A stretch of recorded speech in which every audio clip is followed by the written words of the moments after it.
فضائل صورت واقع ابن کثیر نے بحال ابن عساکر ابو ذیبیہ سے یہ واقعہ نقل کیا ہے کہ عبداللہ بن مسعود رضی اللہ عنہ عمر وفات میں عثمان غنی رضی اللہ عنہ کی عادت کے لیے تشریف لے گئے۔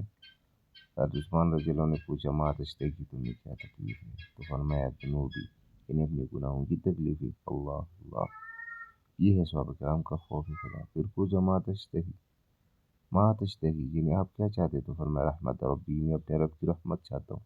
پھر عثمان نے فرمایا میں آپ کے لیے کسی طبیب کو بلاتا ہوں۔ تو فرمایا طبیب محمد رضا نے، یعنی مجھے طبیب ہی نے بیمار کیا۔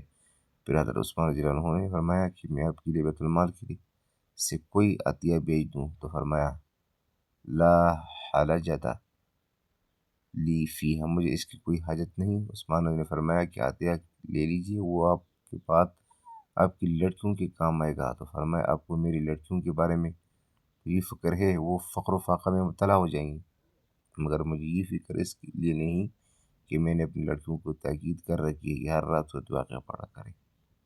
جو شخص ہر رات میں سورۃ واقعہ پڑھا کرے گا وہ کہے گی کبھی بھی فاقے میں مبتلا نہیں ہوگا۔ ماشاءاللہ۔